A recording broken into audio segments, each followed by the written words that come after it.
Hello everybody and welcome back to another episode of RPG Radio. My name is Winback, and on today's episode, our Armored Core 6 build is going to be focused on that big slender bad boy in our right hand, the Bad Cook. The Bad Cook is a flamethrower and the only one of its kind in the entire game, so I thought why not have some fun and make a build all about it. If you're not familiar with how the Bad Cook works, it is a very low stagger weapon, and it is actually going to be incredibly good at roasting smaller enemies, but bosses are going to take a little bit of nuance and understanding of the weapon in order to make it work for you. That being said, this is primarily a PvE single-player focused build, so if you're going into PvP, you've been warned. I've never tested it there. I don't typically play PvP because I have more fun with the main game. So, without further ado, how does the Bad Cook work? Number one, the type of damage that the Bad Cook is going to do is explosive damage. So, part of what we're going to want to do is upgrade that in our operating system credits that we'll get from beating people in the arena. You'll also want to pick up the Tai Yang Shu Explosive Thrower. This is one of the most fun melee-ish weapons in the game because it's throwing explosives at a very short range, and it does rack up a ton of stagger. This weapon doesn't do crazy amounts of damage like some of its melee counterparts, but the fact that it works so well on the same damage type as the Bad Cook is just a match made in heaven. The explosive thrower does have a charge aspect to it, but ultimately it just changes the angle at which you are going to throw explosives from horizontal to vertical.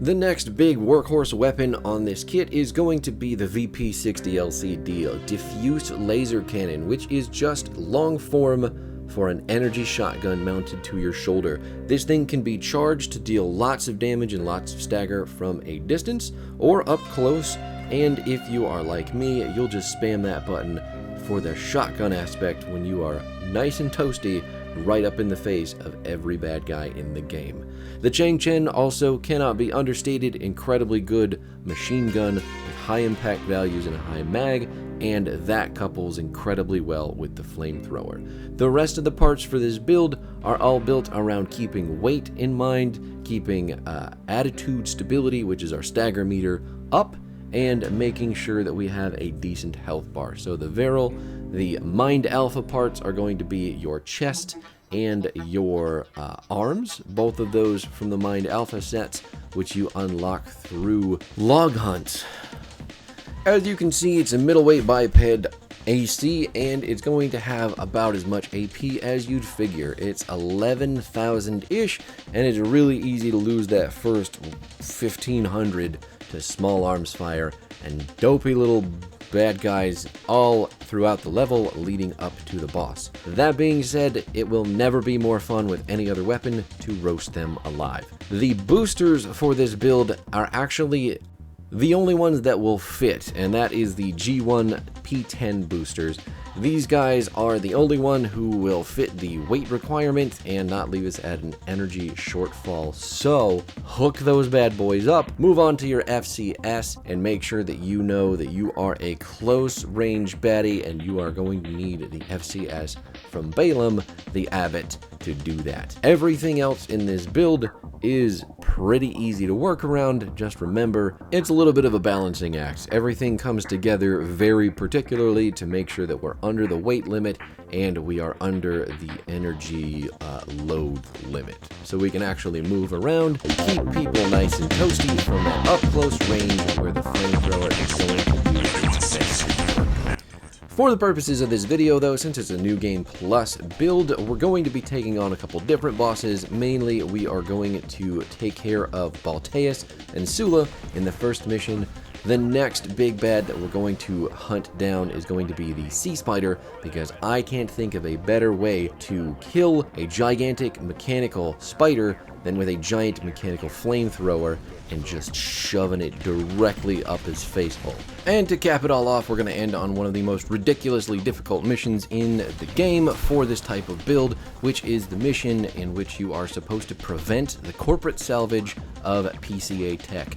That mission is all about making you fight an HC and 2 LCs, and if you don't do it fast enough, they come together and absolutely pound on your AC until you die. But that's for later on in the video, so let's talk about what makes this fun, what makes this weapon fun, and alternate ways you can play a flamethrower that will really enjoy yourself. Suffice it to say, the Bad Cook is a very complicated weapon, and one of the first things that you'll really need to know about it if you want to start playing with this is that it does absolutely next to no stagger damage. Everything this weapon is built for is to give other weapons the ability to deal more stagger damage, which is fine, but it is ultimately a very close range weapon, so if you're using long range weapons, those are not going to benefit anywhere nearly enough from the flamethrower's increased stagger potential. The reason that we are using Chang Chen is because it works pretty good from every range, whether that's close, far, maybe not extra long, but when it comes to all the distances that we want to be at, the Chang Chen is going to do all of the work that it needs to do at a consistent amount of... He just fell off the back of the building, didn't he? He just wants to make it extra complicated because reasons. Anyway, the Chang Chen performs very well at mid to close range and still has decent effectiveness at long range when it comes to killing smaller enemies. That said, I think it's one of the best weapons in the game. It looks really cool, it does a lot of damage, and it does pretty decent stagger as well, which couples insanely well with the flamethrower, and that in and of itself is the whole focus of this build. If you don't like being up close and personal, this is not going to be a fun build for you. If you like to rely on a lot of mobility in those up close and personal encounters, this build is also probably not going to do a whole lot for you. The really difficult part of the straight bipedal legs is that the boost, the quick boost, is entirely based on what your boosters are capable of doing for you. So when you use reverse legs, you're going to boost much further out of the way, and when it comes to very big angry melee attacks, specifically from a later enemy in this video, some of those are incredibly difficult to dodge. Before you learn. Independent person, you survived first-gen augmentation. Challenge is the name of the game when it comes to this build. The Bad Cook is ultimately a very difficult weapon to use, requires you to be in a very close range, and it requires you to have a lot of very good timing when it comes to dealing damage, avoiding damage, and more importantly, hitting the assault boost button when those melee ACs and bosses decide that they want to get on. Timing the assault boost is very important to this build because it lets you get a very quick, very easy stagger, and it lets you just start unloading your flamethrower and your upfront damage onto anybody dumb enough to get close while you have that cooldown going. Sula really is a very good litmus test for any build that you think might be fun to play with. I think ultimately if he causes you enough frustration, or you have to do more than a couple attempts on this enemy in particular, it's probably not worth pursuing, or you may want to tweak how the build works. Sula ultimately is not a very complicated boss, a mini boss in this case, but he can be extremely frustrating, and he does shut down weaker builds pretty quick. Destroy the target. Disabling autopilot. Establishing comms link with him. Raven. I've identified an approaching enemy.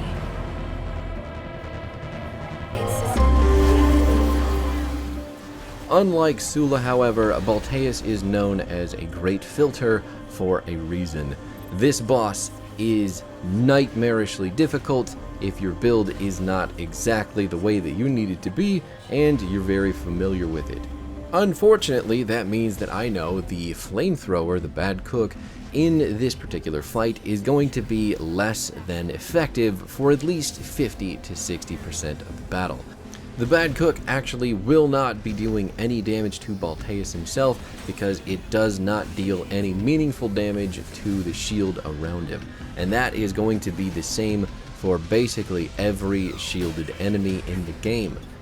Because your bad cook can't go through the shield, it can't increase the stagger damage of your other weapons, making it effectively useless while a shield is up on an enemy like Balteus here.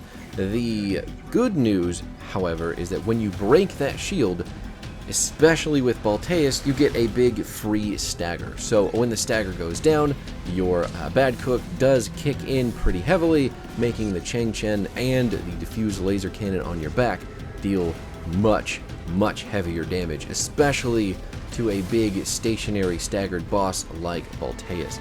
Sometimes if you get lucky, you can actually knock this boss into a double stagger with the amount of stuff that you can build up on him while he is down. You do have some options though when it comes to building stagger and dealing damage from afar with the build and Balteus specifically, however. Remember that you've always got your kick, you'll always be boosting in to try to deal that big melee damage with your big old feeties, and if that doesn't work, you have got the machine gun to help you out from range. You'll still have to be in mid-range, but realistically it is going to deal a lot of damage to Balteus' shield and a lot of build-up stagger damage from about midway. That was a max range assault boost, I can tell you. It was just barely tipping him on the end, but your machine gun can be heavily relied upon for this fight, as well as your diffuse laser cannon charge. I don't end up charging this weapon a whole lot unless I know that the hit can land, but the good news is with Balteus, a lot of his attacks are very telegraphed, very stationary, and leave him very open to getting blasted with a fully charged shot from downtown. Those are your backups. However, your explosive launcher, unfortunately, in this fight is going to suffer from a lot of the issues that your Flamethrower will, mainly being very close for long enough to rip the explosives on him. If you can hit Balteus with the explosive launcher, it's going to do just that, a lot of damage, but there is a little bit of a wind up on it, and Balteus does like to go into runaway and hide mode quite a bit. But this only took about 3 attempts with this build, and honestly, it felt amazing cooking him alive. That was just a glimpse.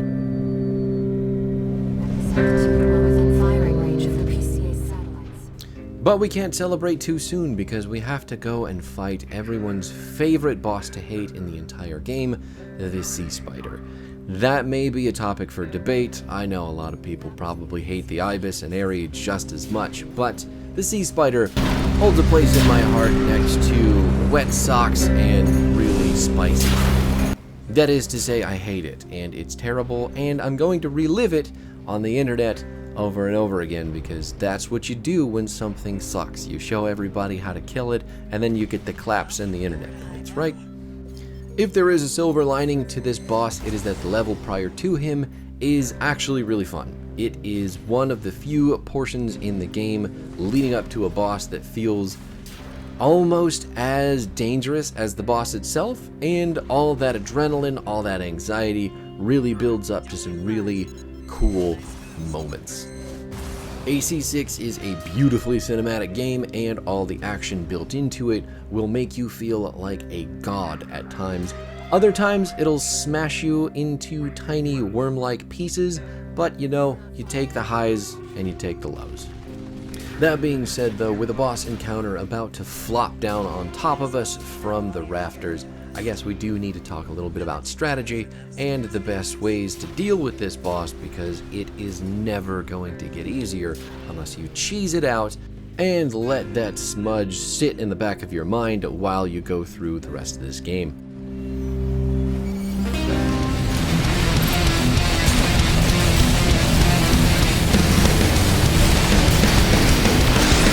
We don't do cheese on this channel though, so let's talk about what exactly this boss does and how you work around it.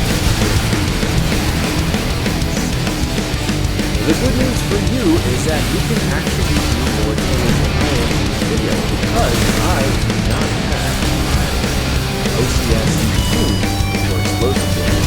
Don't do that. So, all you have to do is get those chips, spend them all in explosive damage, and watch your explosive thrower and your flamethrower do a whole lot more damage. That being said, you do hang out very, very close to the boss to deal the most consistent flamethrower damage to him, and usually that is going to have to be constantly on the move as his auto-targeting point-blank self-defense lasers are, without doubt, the most difficult thing to do.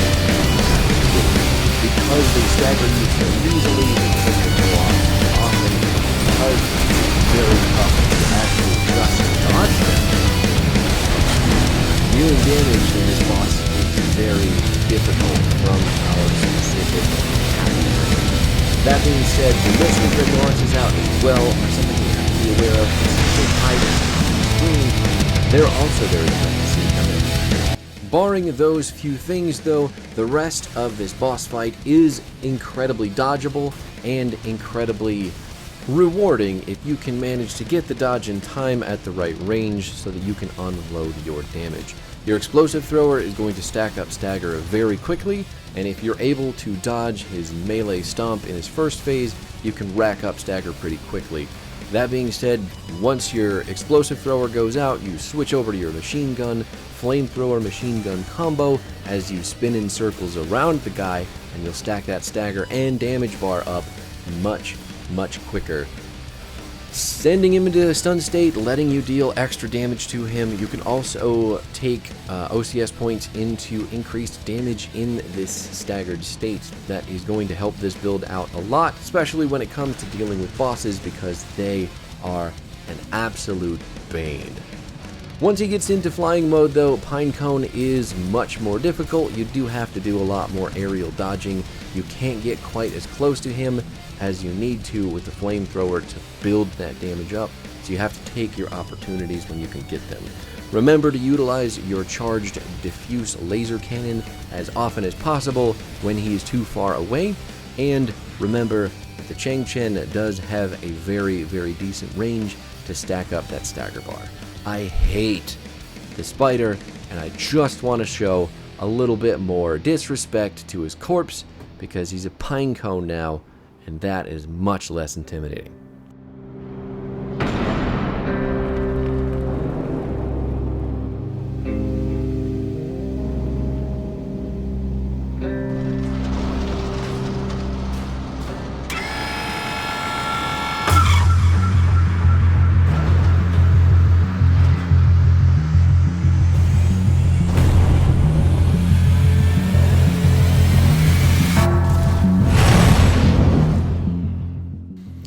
And we've made it to the end of the video, to one of the most frustrating missions in the entire game, and a mission that I have no doubt a lot of people may have struggled with, but a lot of people may have made quick work of. I will tell you right now, when I'm using my pile bunker build, this whole mission is a cakewalk and not something I have ever lost any sleep over. But with this build, when it comes to not having a melee weapon that can deal 80% of a single HC's health in one go, things get a little bit more rough.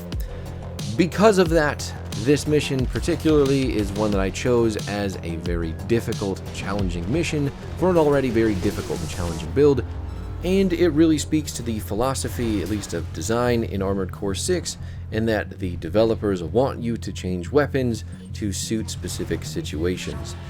But I'm stubborn and I like to do what I like to do, so I'm not changing any of the weapons on this build to kill these big, stupid, awful enemies.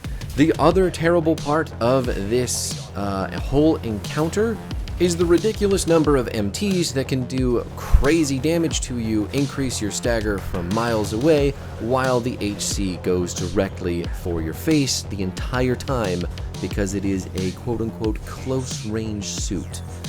If you're unfamiliar with how this mission works, you have two choices in the beginning. If you go left, you'll be fighting with the HC and 2 tiny laser minions. If you go to the right, you'll be fighting with way more MT minions and 2 LCs. LCs are the floating Leo-looking guys who deal crazy amounts of damage from range and dodge literally everything all the time. Both sets of enemies in this case are extremely annoying, but if you take too long to kill either of the objectives, they will call on the other objective to come help them, and ultimately you are in a threesome of the worst possible kind. There's spikes, there's leather, it's all about pain, and nobody's really having a good time.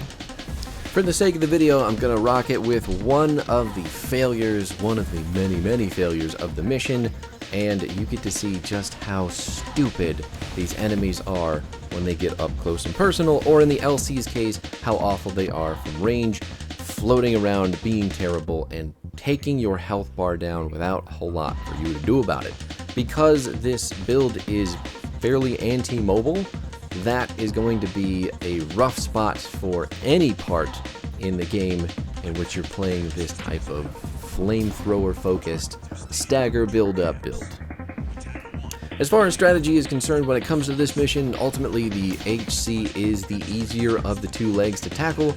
If you manage going right and you want to do the 2 LCs first, they are pretty difficult because you have an enormous amount of MTs to deal with on top of that, and that really is not as easy as it usually would be for the flamethrower because the LCs are dumping damage and missiles and stagger into you while you're trying to clear out the trash. Then when all the trash is dead, you've lost plenty of repair kits and you have effectively wiped out your chances to take out the HC on the other side of the map, if it hasn't already made its way over to you to curb stomp you into the next life. Now, the HC itself is built for melee damage. This is a sword and shield HC. He has tons of combo potential, and he does want to make sure that you know it. The amount of melee swings that this guy has that go all the way across the screen are, without a doubt, ridiculous.